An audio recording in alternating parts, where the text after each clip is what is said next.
खबरों के सिलसिले को आगे बढ़ाते हुए अब रुख करेंगे अहमदपुर सियाल का। अहमदपुर सियाल की मरकज़ी जामिया मस्जिद अहले सुन्नत वल जमात में 64वीं सालाना कॉन्फ्रेंस बानवान शुहदाए करबला कॉन्फ्रेंस मुनक्किद हुई, जिसमें उलमा इकराम, सना खान समेत आवाम की कसीर तादाद ने शिरकत की। मज़ीद इस पर रिपोर्ट करेंगे हमारे नुमाइंदा मोहम्मद इरफान हरपल। अहमदपुर सियाल 10 मुहर्रम उल हराम को 64वीं सालाना शुहदाए करबला कॉन्फ्रेंस मरकज़ी जामे मस्जिद अहले सुन्नत वल जमात में मुनक्किद हुई, जिसमें खतीब इस्लाम मोहम्मद अबू बकर शेखुपुरी, वकील सहाबा व अहले बैत हज़रत मौलाना मुमताज़ फ़ारूकी, सना खान रसूल, हाफिज़ मुनीर अहमद, मोहम्मद यूनुस बिरादरान, मौलाना जलीलुर रहमान फ़ारूकी समेत कसीर तादाद में उलमाए कराम, सना खां हज़रात मौजूद थे।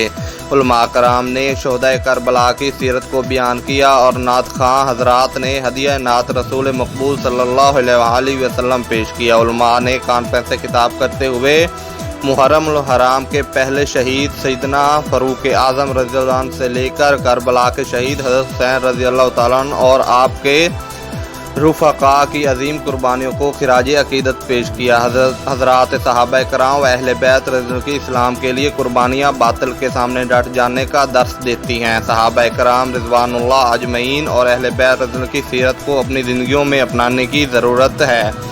उलमाए कराम मसलकी इख्तलाफात को एक तरफ रख कर कुरान और सुन्नत की तलीमात को आम करें और फ़िरका वारियत के ख़ात्मे के लिए किरदार अदा करें। हज़रात सहाबा कराम रिज़वानुल्लाह अजमईन के इस्लाम के लिए जदोजहद पर रोशनी डालते हुए अपने बच्चों की दीनी तरबियत करें। इस मौके पर सिटी सदर अहले सुन्नत वल जमात शेख मोहम्मद आरिफ, नाइब अमीर जमीयत उलमा इस्लाम जंग मलिक अब्दुल रज़ाक खोखर, मौलाना खान मोहम्मद नून, हाफिज़ अब्दुल्ला चौधरी, मोहम्मद हसन मुआविया, कारी करामतुल्लाह, मोहम्मद इस्माइल खान बलोच, मौलाना मोहम्मद हुसैन मियो, कारी मुर्तज़ा समेत आवाम की कसीर तादाद मौजूद थी। पुलिस थाना अहमदपुर सियाल की तरफ से सिक्योरिटी के सख्त इंतजामात किए गए थे। कैमरामैन टीम के साथ मोहम्मद इरफान हरपल, सिटी 5 TV, अहमदपुर सियाल।